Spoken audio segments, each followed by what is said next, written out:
నేను రాజకీయాలకు అతీతంగానే మాట్లాడుతున్నా, కేవలం ఆయన చేసినటువంటి వ్యక్తిగతంగా చేసినటువంటి కార్యక్రమాలను మాత్రమే మీ ముందు పెట్టాలనేటువంటి సబ్జెక్ట్ మీద నేను చేయడం జరిగింది. ఎందుకంటే చాలా వరకు తెలుసుకోండి, పరిశీలించండి. మీకు వచ్చినటువంటి అనుకూల పరిస్థితులు, ఆ రోజు ఉన్నటువంటి మీరు ఎంపిక చేసినటువంటి మీ ప్లేస్ లెక్కేసుకొని ఆ రోజు మీరు ఓటమి పాలై ఉండొచ్చు, గెలిచి ఉండొచ్చు. అది కాదు అంతిమంగా మీరు ఉన్నప్పుడు ఏ విధంగా చేసాము. పడుకునే ముందు ఒకసారి సక్సెస్ స్టోరీస్ అనేటువంటివి మీ యూట్యూబ్లో అవి ఇవి చూస్తూ ఉంటారు, అవన్నీ చూడకండి. మీరు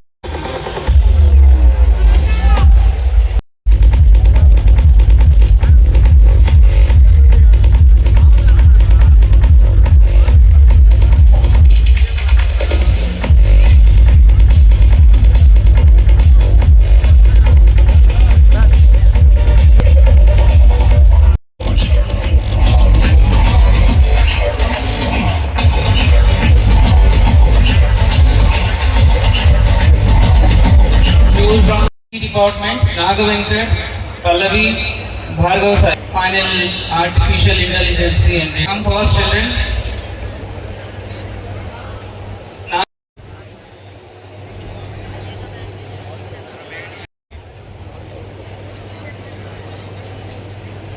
తండ్రి వెళ్ళిన తర్వాత మా అమ్మని సుఖపెట్టాలనేటువంటి ఆలోచన కోసం నేను కష్టపడి చదువుకున్నాను, ఈరోజు ఇన్ఫోసిస్ లో పనిచేస్తున్నానని చెప్పాను. అంటే ఆ వయసు తెలిసి తెలియనటువంటి వయసులో మీకు కౌన్సిలింగ్ అవసరం అవుతుంది. దాన్ని ఇచ్చేదానికి మీకు మీ ప్రొఫెసర్స్, పేరెంట్స్ వీళ్ళందరూ కూడా పూర్తిగా మీకు కోఆపరేట్ చేసేటువంటి అవకాశం ఉంటుంది. కాబట్టి అవి ఆలోచించేయండి. ఎందుకంటే పాపం మీ రాజారెడ్డి గారు చెప్పాడు, ప్రతాప్ రెడ్డి గారు ఏది అడిగినా సరే పిల్లలకు కావదనకుండా ఏర్పాటు చేస్తాడని చెప్పి. అది నిజం, వాస్తవం, అవసరం.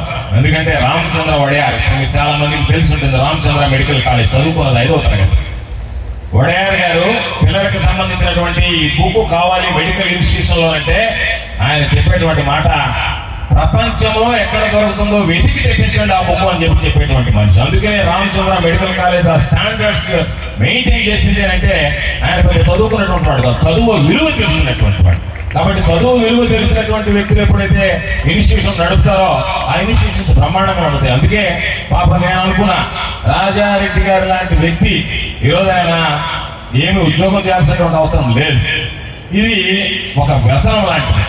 ఎవరికైనా పిల్లలకి చెప్పాలి, పిల్లలు తయారు చేయాలి, నేను గురువు అనిపించుకోవాలి, నా వల్ల 10 మంది సమాజంలో ఉపయోగపడాలనేటువంటిది కూడా ఒక వ్యసనమే. చెడు వ్యసనాలు ఏ విధంగా ఉంటాయో మంచిది కూడా ఒక వ్యసనం. ఆ వ్యసనానికి అలవాటు పడ్డాడు దాని చేయడు. కాబట్టి ఈరోజు పాపం ఆయన ఆరోగ్య పరిస్థితులు బాగా లేకుండా ఉన్నా సరే వీల్ చైర్ లో వచ్చి ఈ కాలేజీ యొక్క అడ్మినిస్ట్రేషన్ చూస్తున్నాడు. అటువంటి వ్యక్తిని గుర్తించి ప్రతాప్ రెడ్డి గారు ప్రోత్సహిస్తున్నారంటేనే అటువంటి వాళ్ళు అవసరపడతారు. కాబట్టి ప్రతి విషయంలో కూడా ఏదైతే ఉందో నేను చెప్పినటువంటి రికమెండేషన్స్ గుర్తుపెట్టుకోండి.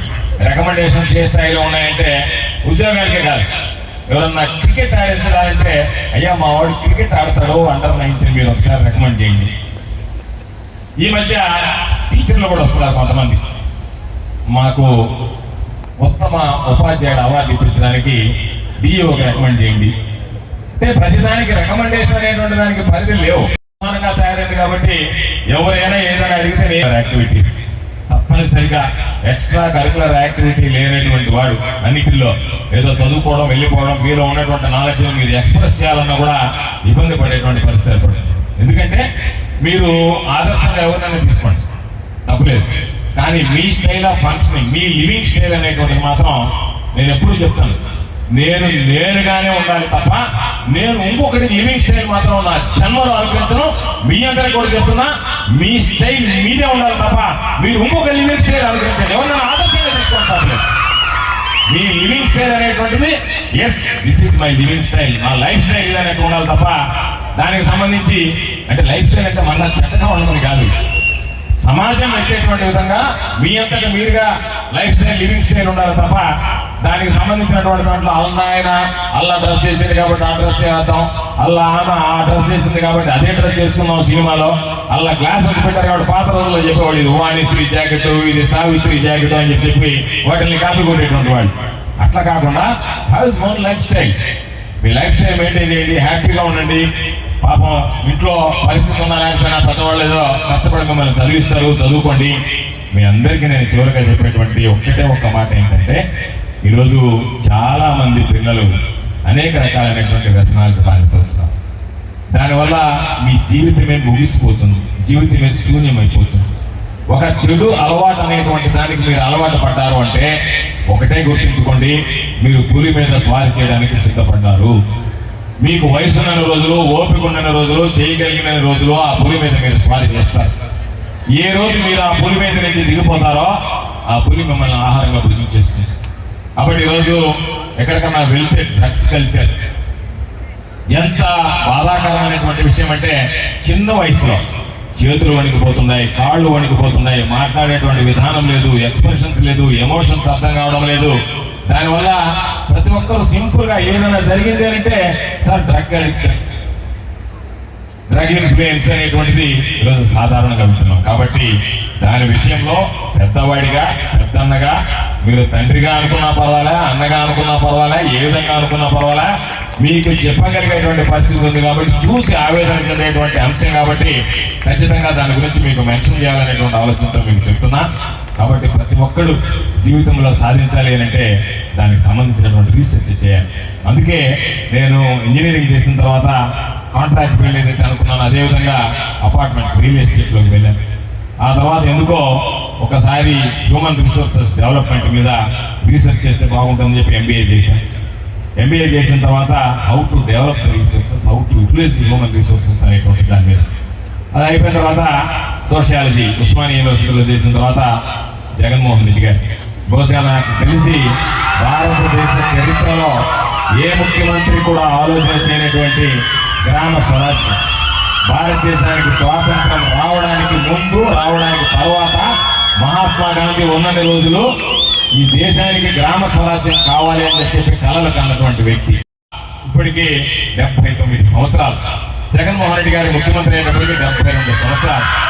భారతదేశానికి స్వాతంత్రం వచ్చి 72 సంవత్సరాలు అయితే స్వాతంత్రం తీసుకొచ్చినటువంటి వ్యక్తులు చెప్పినటువంటి మాటల్ని ఏ పాలకుడు కూడా చెవిని పెట్టుకున్నటువంటి పాపన పోలే. అటువంటిది జగన్మోహన్ రెడ్డి గారు ఒక్కడే గ్రామ స్వరాజ్య దిశగా అడుగులు వేసి సచివాలయ వ్యవస్థను తీసుకొచ్చాడు. కాబట్టి అటువంటి అద్భుతమైనటువంటి వ్యవస్థ మీద పరిశోధన చేస్తే బాగుంటుంది అని చెప్పి evolution and emerging trends and Panchayati Raj system అని చెప్పి దాని మీద చేశాం. ఈరోజు ఆయన పోయిన తర్వాత దాన్ని నీరు గార్చాలని చూసినా సరే ఆ వ్యవస్థ ఏ విధంగా పనిచేస్తుందంటే అది అంత భాగం అయిపోయింది. ప్రజల జీవితానికి సంబంధించినటువంటి అభివృద్ధి సంక్షేమ కార్యక్రమాలు అంటే ఒక వ్యవస్థ, ఒక బలమైనటువంటి ఆలోచనలో ఒక బలమైనటువంటి నాయకుడు తీసుకొస్తే దాని యొక్క బలం ఏ విధంగా ఉంటుంది అంటే, ఈ రోజు వచ్చినటువంటి ప్రభుత్వాలు దాన్ని తోసేయాలన్నా సరే తోసివేసేటువంటి పరిస్థితి లేదు. అంటే అది కదా నిజమైనటువంటి ఆలోచన, అది కదా ప్రజల గురించి గెలిపోవడం అనేటువంటి సహజం. ఈరోజు మీరు గేమ్ ఆడతారు, గేమ్ ఆడితే ఒకసారి గెలుస్తారు, ఒకసారి ఓడిపోతారు. అడ్మినిస్ట్రేషన్ అనేటువంటిది మరో 100 సంవత్సరాల వరకు ఉండేటువంటి పరిస్థితి. ఎవరైనా సరే ఏ విధంగా మనము క్రీస్తు శకమో, క్రీస్తు పూర్వం